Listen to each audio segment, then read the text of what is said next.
pronti? 1, 2, 3.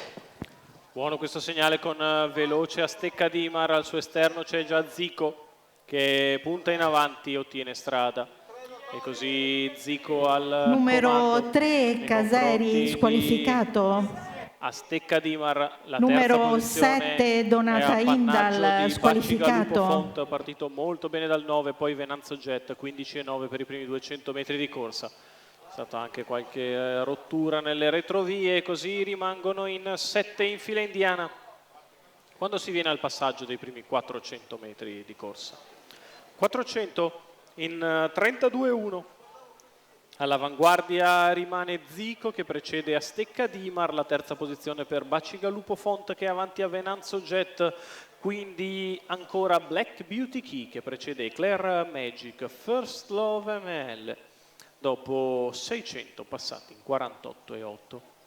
Ritmo di tutto comodo per il battistrada Zico che viaggia sul piede dell'1,21,5 e va a completare i primi 800 metri. Ha mosso all'esterno Eclair Magic che risale 1,5,3 addirittura i primi 800 metri di corsa.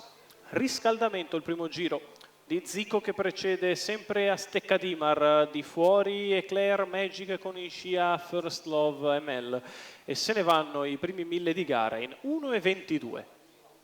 Davanti alle tribune Zico in vantaggio, a stecca di Imar nella sua scia.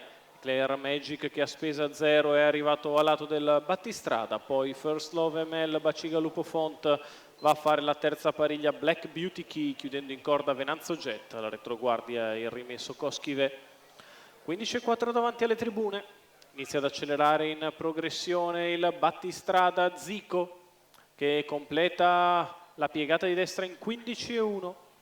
Zico guida, nella sua scia rimane a stecca di Imar, all'esterno è sempre Eclair Magic, poi First Love ML in corda Bacigalupo Font, ancora Black Beauty Key e Venanzo Jet 2,6,5 per il miglio di gara, ma ha sparato un 14,1 Zico che lo pone una lunghezza e mezza avanti agli inseguitori. A stecca di Imar in corda Eclair Magic all'esterno, First Love che muove in terza ruota all'ingresso dell'addirittura d'arrivo, Zico in vantaggio nei confronti di a stecca di Imar e Bacigalupo Font, poi Eclair Magic e First Love ML. Zico che nel finale si allunga e vince comodo al secondo, sprinta forte First Love ML, al terzo Bacigalupo Font.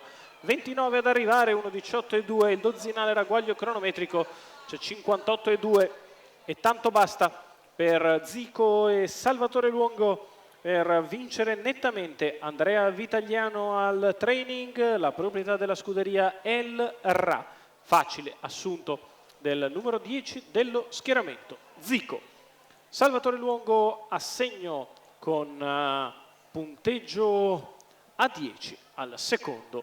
Finisce molto bene First Love ML, al terzo Bacigalupo Font, poi ancora Eclair Magic e da stecca di Imar a completare il marcatore.